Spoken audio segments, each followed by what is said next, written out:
I travelled around Australia to ask millionaires one question. How would you make your next $1 million? When I was getting started, I always wondered this question, and things change over time, so let's get some insights. We just landed in the Gold Coast, and the first person we're meeting is Simon Beard, owner of Culture Kings. He's an absolute wizard in the retail space. Let's go check it out. So me and Charlie have just got a taxi. We're not going to Simon in this, we're actually going to get a car. We want to make sure that Simon is impressed. Oh. Just pump your paddle. I'm obviously not a car person. Why does the AC just go on? As they say, if you can't buy it twice, don't buy it once. How the do I turn this thing off? You can see I'm not a car person. For those that don't know Simon Beard, absolutely amazing entrepreneur. He started Culture Kings, which if you're in Australia and you're my age, you know what Culture Kings is. Streetwear brand, lots of locations as well. They even just sold to a private equity stake that's listed on the stock exchange. So he's been incredibly successful and we can learn a lot of lessons from him, especially about the clothing industry. If you want to start a streetwear brand, you're going to want to hear what he has to say. Hey mate, it's me. Yo. Oh my gosh. Hello. Hey. Hey brother, how's it going? It is. Thanks for having me, mate. Insane. Nah, yeah, cheers. Thanks. How long have you been here for? Just 6 months or so. 8 months, yeah. We just bought it last year. It's a really, you can't sort of replace it. What it is, it's crazy. It's 4 levels, like 1,000 square meters. I've got to see the sneaker collection. Yeah. I always wanted to have the most coveted ones in the world, which are like the Nike Air Mags. Yeah. What Back to the Future. Oh, that's the Back to the limited drop that they did. And they all sold on eBay, and I paid like 13 grand from then. It was like, oh my God, are you insane? But they're worth like over 100 now. What's the most expensive pair that you got? And then I just got the Louis Vuitton Virgil ones that just came. So these all, they did for auction for Virgil's foundation, which is incredible. So there's only 200 pairs. They all went on Sotheby's. But yeah, so I paid like 136,000 US. Got 2 spas, but one of these I turned to an ice plunge. It's 8 degrees. Oh yeah. Oh, this is so cool. I'm gonna have to have a sus. But it's like so good because the sunrise comes up like right there in the morning. It's like, mate, this is like my dream. This is incredible. Is that Drake? Yeah. Did he do something with Culture Kings? Yeah. He was in the store. So I'm here with Simon, founder of Culture Kings. He just sold a stake for over $300 million. What's the most important part about a brand? I can't remember where I learned it, but it's like brand is earned in drips and lost in buckets.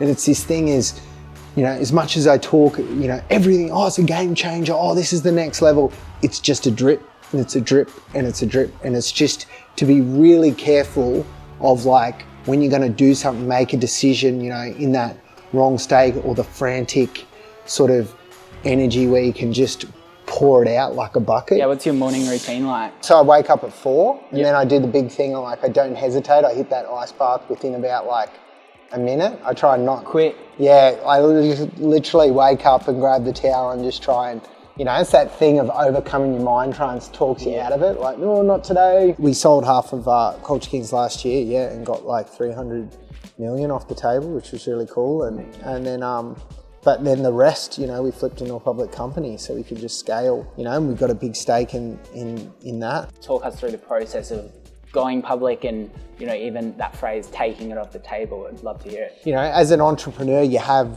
different parts of the journey, and we started, the markets and just grinded from nothing and just really, but we were really disciplined on, 50% margin, 10% rent, 10% wages, 10% other stuff, and make 20% profit. And that was always sort of around about our sort of thing. And we just grew consistently between like 20 and 60% year on year, but just 10 straight years grinding it out. So we weren't able to, we never got any loans or any partners which allowed us to own 100%. So we could have, in hindsight, grown faster and stuff, but I think it really built that discipline to us.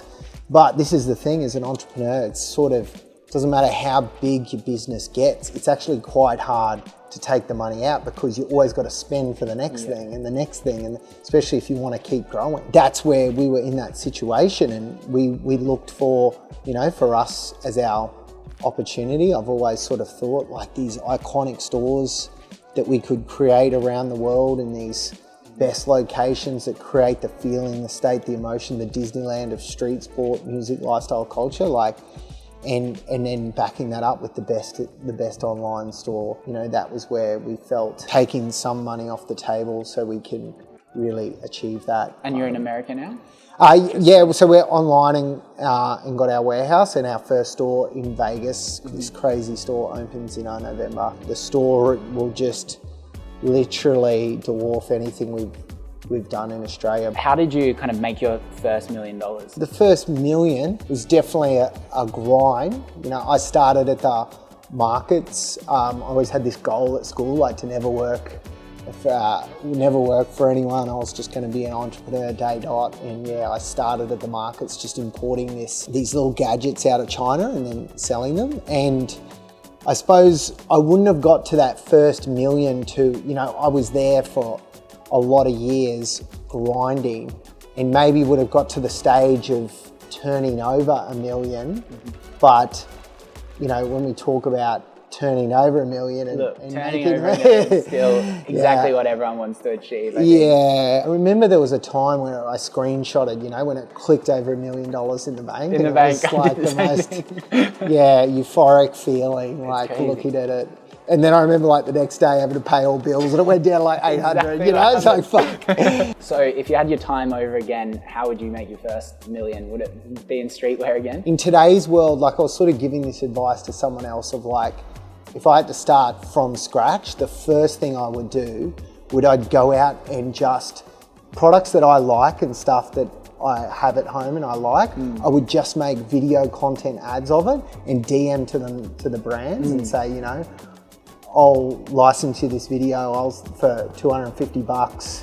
Here's the PayPal request invoice, and I'll give you advertiser access to run ads for my thing, and just smash heaps of different brands and try and get ones to buy it and do it, because it's so easy, like going to the supermarket and do them, go in the shops in Harvey Norman, you could just do them everywhere, and it's real quick to experiment and see and learn. And yeah, but probably just in how crazy the organic content in that quick video reel, and the big brands haven't figured it out yet, you sort of got an advantage being like it's all a even playing field and you can actually get ahead on that. And yeah, I definitely do that, and I know you could earn a pretty good just doing that. Yeah. And then once from those bases, you know, I think definitely the stuff that you taught, like learning media buying, learning, you know, all the things on Shopify is super crucial. Learning like just understanding product market fit, doing real simple financial models of like profit to return, to like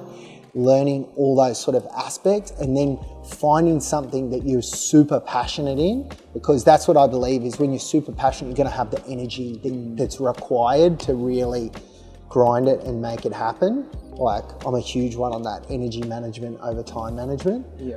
And that's that key differentiator that would crack it. I suppose it's hard to say now because I know the clothing part like the back of my hand. Yeah. So it's like, obviously but I do believe in a lot of different things, just reimagining it and connecting that more emotion to it, because at the end of the day, that's what our Culture Kings was built on, and I sort of learnt that at the markets. It's like people weren't buying this product, they were buying this feeling, this state, this emotion. If I could generate it and link it to the product. And I suppose that would be the thing, because if you just went out and made all those videos for all the brands, I'm sure you would find something in that. Like that's like the ultimate searching thing, like, you know, and every different type of product and thing, and especially like the huge brands that can be reimagined in a different way. I just definitely know that would be where I'd start, and you'd find the nugget doing that. So do you think money buys happiness?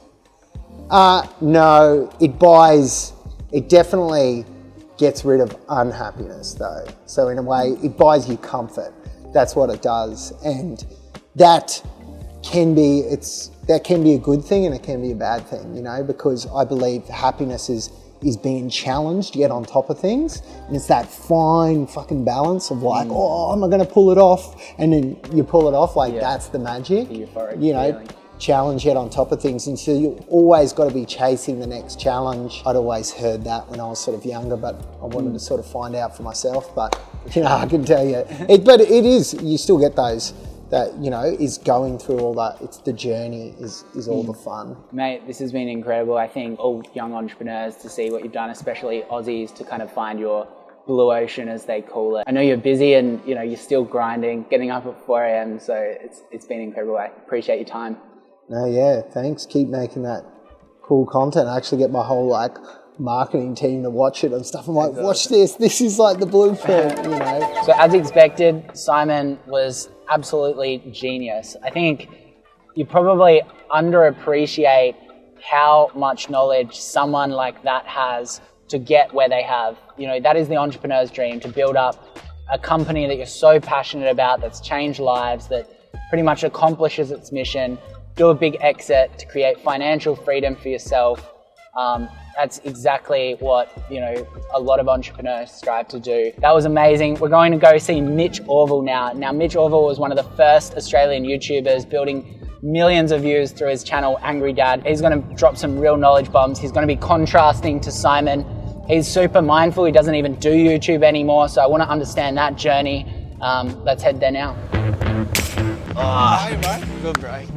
Good to see you. What have you been doing with yourself? You working at all, or? I went into Web3. Oh, yeah. Went down into that. Not so much the rabbit hole, but the technology, the developmental stage of the blockchain and its capabilities, where I think the future's going. For sure. And for me, it just made total sense. Yeah. And from the industries that I operated in and how I saw money made and how I was affected by money along the way, it always came down to transparency of the dollar for me. So when I found the blockchain and saw that was all it was really, was making money transparent and digitalized, I was like, wow, this for me is something that that makes sense.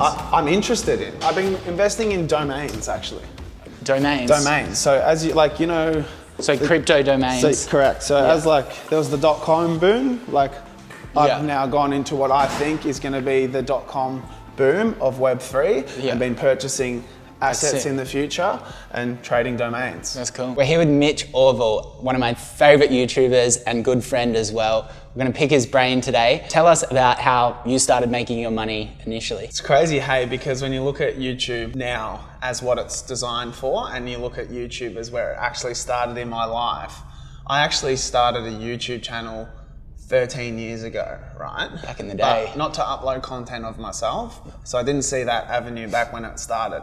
But I remember buying a device off eBay that could record off the TV, and I was recording videos of talent videos and uploading them onto YouTube 13 years ago, trying to make the AdSense. So I feel like for me, YouTube was always a part of my vision into where I was going to be making money, or an avenue for, hey, I can see this is a catchy thing that people are going to participate on, and wow, I can see you can make $1. But I never saw the way it would pivot into my life and the role that it ended up playing in my life as a whole. Tell us about Angry Dad. How much money did that make? How did that kickstart your kind of career? If you look back at the timeline of where Angry Dad started, like that was sort of when the pioneering of, you know, viral marketing and all of that AdSense and, you know, even influencer marketing to a degree. There was no basis or platform or even agency that represented it back then. It was like we had a system that generated insane amounts of eyes and views consistently,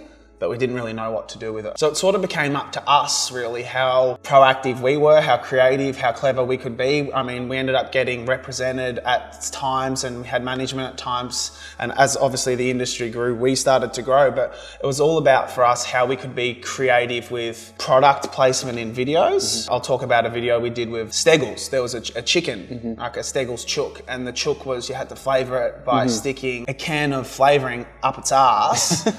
And then on a barbecue. Anyway, the Steggles team had reached out to us and said, like, We just think that's a great gag in that. So if you can make it work, it's a native placement. Spot on. Got the chook. I remember thinking of an idea, and I remember when Dad, like, we had to con him into making dinner, which wasn't that hard. We went to do the groceries, had the chook, it looks fucking beautiful, started making it, and then I remember taking the can out of its ass and putting a can of Sprite up it, and then when that went on, bang, and we were like, wow, I think that's a good reaction. I remember we made that video, sent it back to the company, and we were like, hey, is this all good? And they were like, yeah, good. And I remember we made 20 grand for that. And that was, man, that was amazing back then. We were like, woo! If you were starting over again, how would you make your first $1 million, and should you even? I'm going to talk about a moment I had. I met someone in a lucky, I won't really say who because it'll dox them because of their net worth situation. I was in shock as to how well off they were and the opportunity I would have to be sitting next to this person. And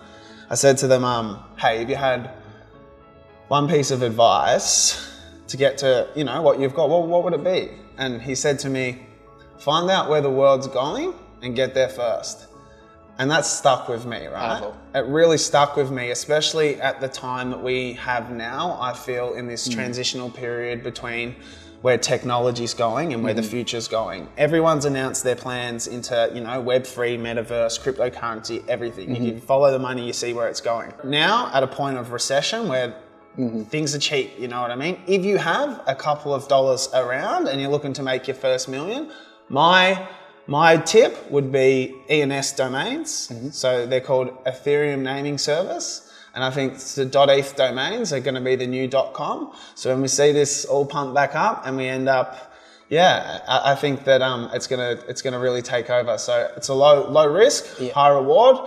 Cost you maybe $30 to $80 per name per entry. And if you look at historically speaking what they did in the .com era, you can sort of follow suit and introduce that into Web3, and then you're not trading what looks like just, profile pictures that you know nothing about. That's very cool, man. That is not the answer that I expected to get today. Well, that's what... So basically domain flipping, how do you predict those domains if you can give away kind of your process? I look at it like playing future chess, you know what I mean? Like, as you said, where's the world going? What companies are going to be needing to be transacting in there? Who's going to be needing to have their IP and their names represented? What do you feel like are going to be important categories going forward in there? Well, because you already know that the money's going there. Do you know what I mean?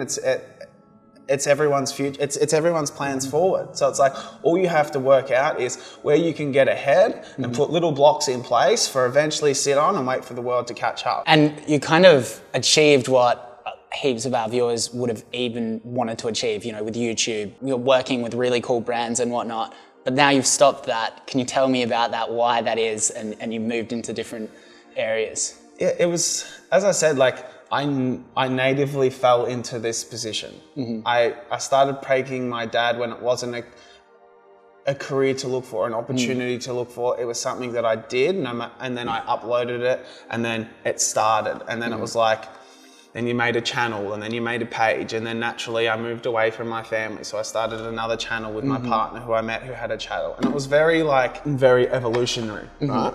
It evolved naturally for me. Over the last few years, I've been through the highs of social media and the lows of social media. I got to a place where I was overweight, unhappy, using drugs, drinking a lot, and social media was my only source of validation, right? And it sort of kept me afloat. I then flipped it round, lost a heap of weight, did a heap of things, became the person that I was, starting to become proud of. As I was doing that, I've realized it became a very solo journey.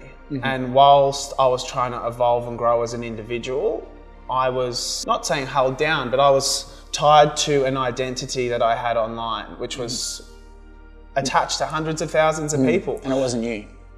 And as I'm trying to change, there's resistance to that change, and it's pulling me back. So for me, the only way I had to see was I cut that ties with being online and gave myself a chance by myself to evolve.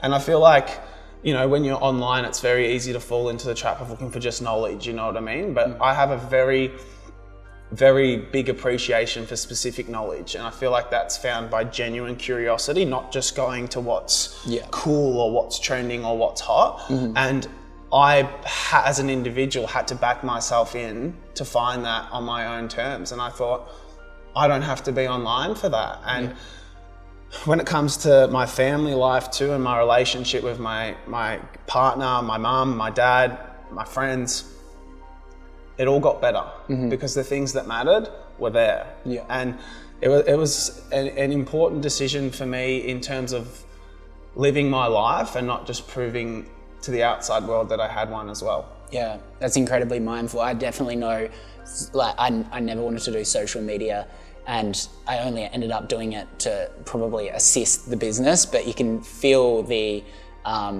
actual pull and the validation that single likes and single comments can actually give you. And I can see that it's just a slippery slope. So to pull yourself out of that through mindfulness is definitely something that you could admire. I appreciate it.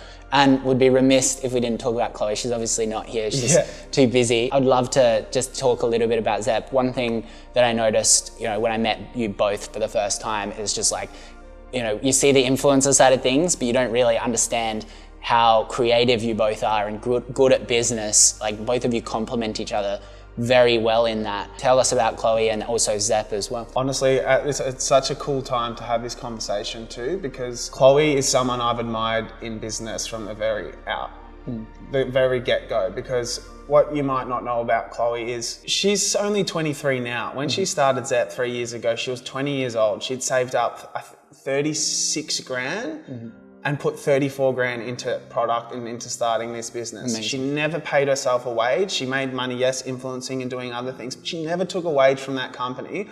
And she grew it over the last 2 to 3 years into what it is today.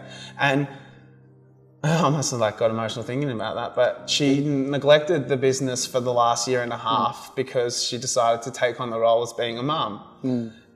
And for someone and as a partner, to see someone step away from their business, and you can be attached to money so easily, but when I've watched her over the last year and a half walk away from her business, put it into our son and into our family, and she's ultimately paying for that now and catching up and in this transition period, but she's pregnant again and she's taken it head on. She's got things coming out of her ears, but she's taken it head on and she's learning and she's tackling it and progressing forward. So at the moment, I couldn't be more proud of what she's done with Zep and who she is as a person and as a business leader and just an inspiring person who's just taken the world on under her own terms at the age of 23 years old, with a kid and another one on the way. She's got it's a lot of pressures people don't understand, and I think she handles it admirably. Well, man, thank you so much for sharing that. I think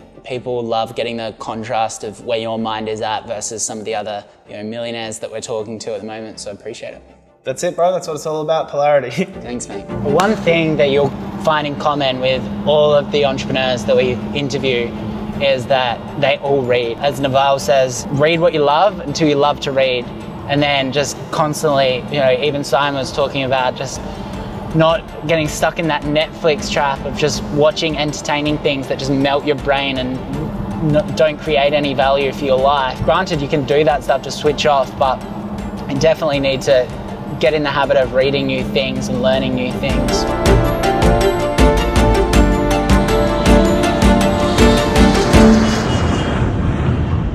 Alrighty, so we're back in South Australia, the home state. Going to see Kane Ellis at the moment. So it's great to have a South Australian entrepreneur.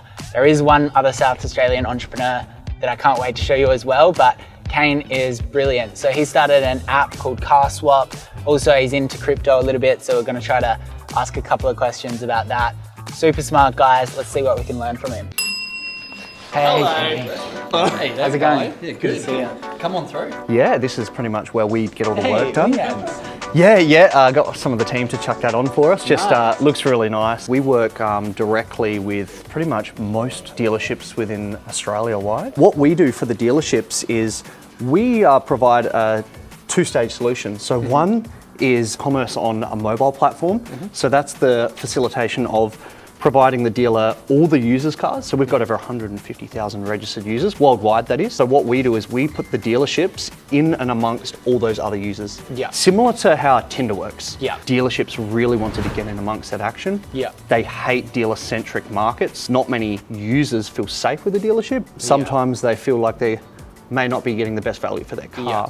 So you're not just swapping cars, you're also selling cars. To be honest. Was that the original concept? Yeah, and we actually came into this automotive mindset. We were like car guys. Cyrus and myself, the other co-founder, were like, let's trade cars temporarily. And we're on a rally around Australia. We did that and we're like, we should do an app for this. Yeah. So we started like a concept, a prototype. That prototype led into like an investment. From there, we built the app.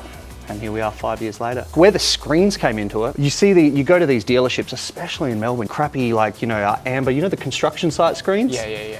And they're advertising finance and such. And we came up with a concept and actually patented technology, or you can see over there, we've got all our patents. We've got patents across USA, China, and here. But how it works is a dealership will have an inventory system, similar to Shopify. We have an inventory system and we feed that out to car sales, Gumtree, CarSwap, similar to how Shopify integrates with eBay. And we put all our inventory on the one platform, or the dealerships do, and we directly connect to that. And it's in CSV format, so it's pretty ugly. It's got all their images. Sometimes they have 50 images. The next slide after this will be the first image of the car.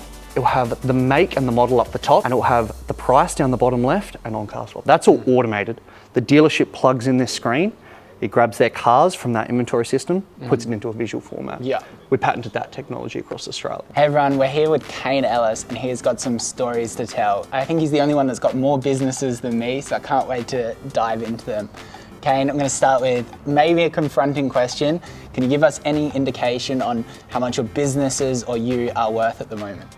Sure, that is a bit confronting, but definitely, CarSwap has a large amount of shareholders, and all of my companies together as a whole, it's hard to say, but I would say in excess of maybe, $25 million. Amazing, man. It's absolutely incredible. And other businesses, let's list them out. Yeah, sure. So I've got currently 4. So I've got Nano Flashlights. I've also got a real estate company, Nerd Herd, and CarSwap. Nano Flashlights e-commerce? Yes, it's actually, I've just dove into it, and with help of Davie, I'm doing very well.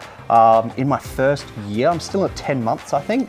I've made in excess of $500,000 in that. So for me, that's, No, it was incredible. The ROAS in the account was amazing. So it's exciting. A lot of our viewers are young, they're possibly even in school. They want to start getting into entrepreneurship, making money. What would be your one piece of advice for those watchers? Sure, I'd definitely say team. Build a team, a successful team. That's everything in this industry. Nano Flashlights I'm running solely right now, but every other company, I have a good team. So I definitely recommend that. And execute those ideas. Awesome. Execution. If you have to give them some advice how to make their first $1 million, what would it be? I would have to say the fastest growing company that I've had is probably e-commerce. So I know it's a bit cliche-ish, but it's I love it. at the moment it's the quickest and easiest. So why not? And crypto, tell us about that. Are you into crypto, not into crypto? Yeah, so that's a splashy top subject right now, but 2010 I got into it and I really didn't get into the investment side. It was more just the crypto mining. So I got miners really early on and then I dove really hard into it in the mining aspect of it, so the back end. I was earning, I think it was like 4 Bitcoins a day back in 2010. Wow. And back then that was only $12, $13. At mum's house, the power bill started racking up, so it was good fun, but now you look at it and it's a bit more advanced. Yeah, stuff, definitely. So it's a brand new day. You can probably tell I've got a bit of a fresh new trim. So we're actually going to one of my favorite people, Toby Pierce. Toby is probably Adelaide's best entrepreneur, biggest entrepreneur. He just exited his Sweat, which is in one of the most competitive spaces. Whenever you're versing Apple, you're going to have to perform. Toby's been a coach for me since before I even launched Calming Blankets, when I was just doing Instagram. So he is a wealth of knowledge. Whenever I have like a really complex problem, whether it be people, product, or just general strategy, I will always go to Toby. So he's going to drop some incredible lessons. Let's get into it. I don't think I've been in a penthouse before until we filmed this video, and now we're going into 2, which is pretty cool. We got out and they're on the floor. Now he has to come pick us up. We worked. How's it going? Good, man. Good to see you. How are you? How you been? Yeah, good, man. Really good. Thanks so much for having us, man. I've got to ask, how did you make your first $1 million? I made over $1 million doing personal training, but that was over a couple of years, so I wouldn't really call that like technically the first million, the first $1 million in the bank, so to speak. For me, it probably would have been the ebooks, like, very early on in our journey, selling, effectively like workouts and nutrition advice or whatever, which was back in, I think, the end of 2013. We really started that, running ads on Facebook, doing email campaigns like back when it was The good old days. the wild, wild west. What was so special about your ebook? I know you've talked to me a couple of times around what you did different compared to every single other business out there. Yeah, it would be a whole bunch of things that at the time, frankly, I didn't really understand were actually special. To me, they just seemed like obvious, that we would do. So, we firstly, not many people were really using social media well at this time, and I always try to contextualize this, and you'll understand because we used to talk about this back in the day, right? That Instagram didn't even have ads. It was a chronological news feed. There was no algorithmic distribution of content at this point. No videos, no messaging, real basic, which meant Instagram then was sort of like TikTok of today, that the exposure was just, huge. So, we kind of had taken fitness, in a digital format, which was a little bit different to most people, product type and the product content that consumers actually liked, which were girls. The girls hadn't really been targeted properly. We targeted them quite specifically, and we'd also kind of broken the convention of, work out for 30 days and get abs, and we kind of positioned it as work out to feel good and confident, which at the time was revolutionary, and especially for the female mindset as it relates to their health and well-being. So we kind of had, the reason at the time we got such great cut through was we had sort of this combination of parts, that went together to make it work. And then obviously, shortly after we had launched and kind of got all the other things I just said put together, we then, really started to build an internal capability around digital marketing, which, as I think everyone knows it now, but back in 2013 and 14, like, it wasn't really as prevalent. So we had a massive leg up on, all of our competitors. Yeah. The one thing that I really took from your story as well with those ebooks was just how much better your product was compared to everyone else in terms of like the length of the ebook, which how much longer was it? Yeah, well, so like at the time, there was other people in the industry trying to do similar things or whatever, and they were releasing like 20 pages or 30 pages. I think collectively, I can't remember what the first version was. We updated them all the time anyway, but the first version would have been like 250 or 300 pages or something like that, from memory anyway. And also as well, it wasn't so much just, like, here's some workouts. It was like, here's how workout programming works, and here's how we think about progression and periodization, and this is a reason why this stuff will contribute to weight loss. If you don't do this, then you probably won't achieve weight loss, And that's what happened. It was this flywheel. It was kind of like, you're obviously acquiring customers because that's just what you do, but then the product was so good that everyone was literally getting abs. I remember all of my friends just got so fit in Adelaide, and it was largely because the product was so good and actually worked. Well, and we discovered, we didn't properly know this at the time. We intuited it, way back then. But the reality was that the one thing that we'd actually done really well with the brand and the product was that we helped to find a way to actually want to make people work out. Because some industry stats, depending on the gym, but anywhere between 50 and 80% of members who buy a gym membership, after the day they buy it, they'll never go back. So and obviously you have to go to the gym to work out, right? And so in our space, I think that was one of the things that we really addressed. We found ways to break down the education barrier, which inherently increased confidence and competency, which therefore helped these people to actually exercise. And then, to your point, in order to get the result, you have to exercise. So if you're exercising more, you're more likely to get the result. And the results not only being physical, but very much mental and emotional. All the girls would tell all their friends about it. I remember there was at some point in time, early on in the journey, that most of the major big universities or colleges, over in America, they had groups of 50 to 100 girls that would work out together in small groups throughout the week. We lost, well, the word lost is strong, but we lost a lot of money because people would just share the ebooks.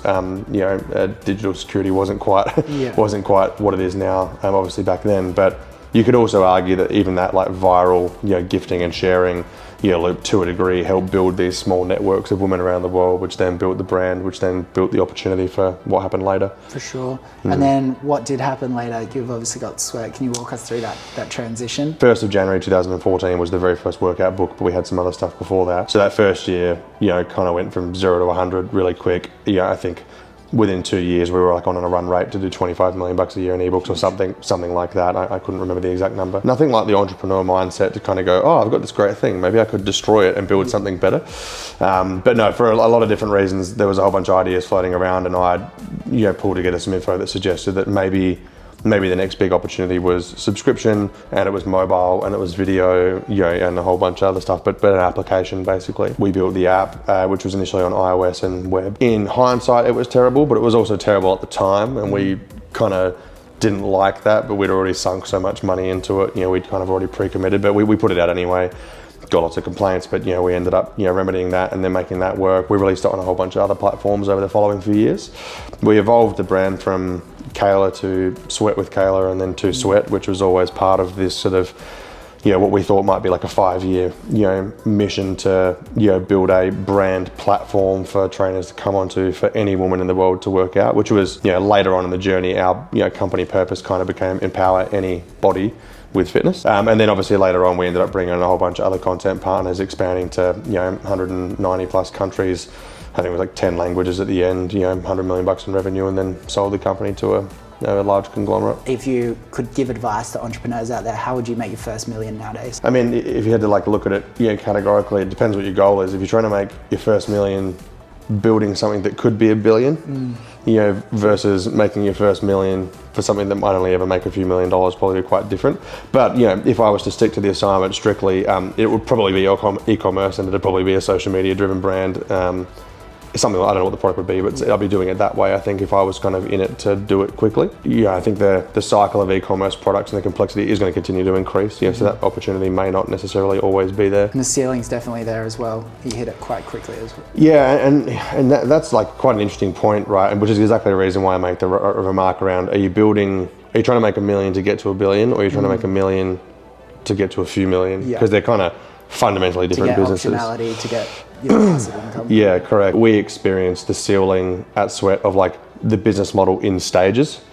In the sense that like every time we kind of butted up against this, we're like, oh, we can't really grow through that. What do we do? And then make minor pivots or like slightly augment the company to allow us to move forward.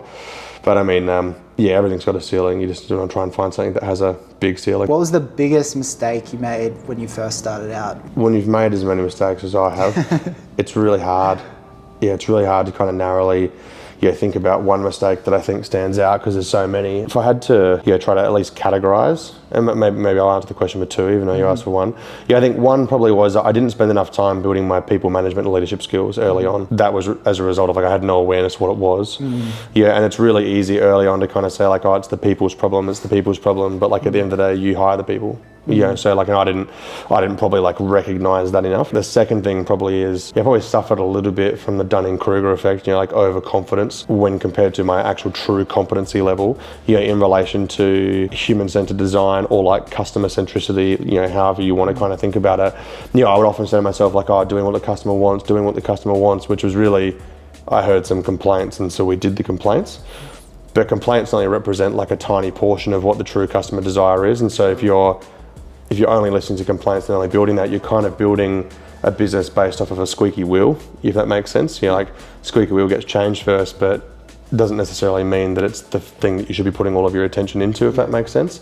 And so I think, for us, like that definitely led us astray a few times. When I say led us astray, it's do a wrong partnership deal or invest in feature sets and in technology that are expensive, that don't add value or whatever they might be. Stuff like that is quite costly. What's next? Oh man, that's a hard question. Lots of things. That's a hard question. I mean, so in the long term, in the medium to long term, I'll definitely be back in it. Whatever it is, doing something. I'm just passionate about business in general. That. So I mean, I'll find something. But in that regard, I'm not really necessarily in a huge rush. Like my focus there is really like how can I find something that contributes. When I say contributes, I mean improves society and the quality of life that people experience. While I'm figuring out what that is, like in the interim, I'm spending a lot of my time, really working with other founders and helping them avoid all the scar tissue that I've built up over the years from like silly decisions and mistakes that you know, made on my part? How can I prevent, you know, other people from experiencing that? When I just kind of started calming blankets and I went up to, we had breakfast at Pickle in the Middle or whatever it's called. Yeah. And I was like, oh, should I sell? I think the offer was like $3.5 million for my business. A year later, I got offered 16 million. And then a year later, I got offered 30 million. And you told me not to sell because you were like, the fear never goes away. There's no point selling at this stage. The fear, and the fear has no relation to a good decision anyway, right? Does money buy happiness? Short answer, I would say no. Like, you can't necessarily buy things that will make you happy forever. I don't really subscribe to that. But in some regard, I would say there is a practical utility to having what I'll use in inverted commas as enough money to not have a lot of other problems that struggled financial position might put you in. And so when I say that, I kind of put it in inverted commas because having heaps of money or having a lot of money doesn't necessarily actually provide you the things that you deem that you need, because what you deem you need is normally relative to your means. One of the greatest definitions of wealth that I ever heard, and it was one word, you know, is that wealth is surplus. Yeah, and so if you make $50,000 a year, but you live on $40,000 a year, and you have financial security and joy in your life and peace and whatever, technically you're far wealthier, you know, than a person who makes, I don't know, $1 million a year but spends $1 million a year. Yeah, because leveraged up. And correct, because they're constantly, you know, it's constantly fear-driven decision. It's fear-driven motivation to work to make the money. You know, whereas the guy or girl who's on $50K a year living on 40, it's like. Yeah. I heard a good quote that once you make money, you're only left with problems that money can't solve. Yeah, well, I mean, I had for me, it was a super interesting experience. So I, like earlier in my life, my financial situation was, simply described as not that great. You know, like I had a lot of, financial difficulties, not from frivolous use of my money, but not really having enough money to actually, eat and live and whatever. And so, I think like that, the desire to not be like that, and to not be in that position had definitely provided me motivation along my journey. And, I've been very fortunate in some parts of it to have a little bit of success. However, the deal gets done and, some money comes into the bank, and this is probably incredibly anticlimactic for those people who are one day hoping to have an experience that's similar to this, but you do that, the money hits the bank and you go, hurrah, and I don't know, if you like to drink or party, maybe you drink or party and you celebrate, great. A few days later though, you'll wake up and it'll be Monday morning or whatever day it is. And for me, it was Monday morning. We'd exited, I'd worked some time, some money had came through, and my kind of role had finished up, and so I was no longer working at Sweat. And I kind of vividly remember waking up, I get up, go to my local cafe, have my breakfast, and I come back here. My house was empty because I didn't have any furniture or whatever, I'd just bought it. And so I was, sitting around, it was like 9 a.m, no messages on my phone, no emails, no important tasks to get to, no huge fear that I have to do something because if I don't, that my world might end. I'm safe, in all intents and purposes of the word, from a financial perspective, have decent financial and life security. And I was like, holy shit, now I've got no time left in my life. And that was my first thought. I was like, I have no time left. What am I gonna do with my time? I've done nothing, I've achieved nothing. And so the human brain's a fascinating thing, right? Pretty much spends all of its time figuring out what is your current most significant fear and how can I put a huge amount of your energy and emotion into that. Whether it be like survival or reproduction or whatever it may be. So I'm sitting here and I'm like, well, holy shit, like I've only got I was 29 at the time, I'm turned 30 this week, which is glorious. That's crazy. Yeah, but 29 at the time, and I'm sitting there and I'm like, I've only got like maybe 40 good years left? And like, that sounds ridiculous. It sounds ridiculous. So like, I've only got 40 years, which is longer than I've been alive, and I'm sitting there, I've only got 40 years left. And so I started going through these thoughts, and I was like, although the people were hard sometimes, I really like those people that I work with. And I was like, although there was lots of stress and problems that, that were work related, and the complexity and, long days and, a lot of stress that comes with that, I was like, there was so much good enjoyment. Much good. Yeah, and it was so energizing, and less towards the end than at the start, but just the learning opportunity and all this sort of stuff. And I was like, now what? If you could give it all up and be 18 again, but know everything that you know, would you do it? That's a good question. I don't know. Maybe. I mean, the debate is between, it really is like, do I back my capabilities, Yeah, right? exactly. Yeah, I reckon maybe I'd spin the wheel. I reckon, because it's 12 years or whatever to make it all back.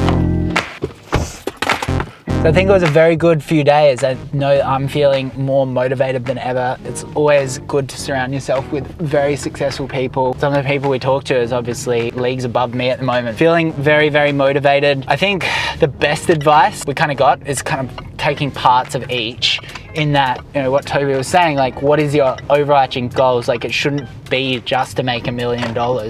You need to understand, you know, some level of mindfulness about what you're trying to achieve in life.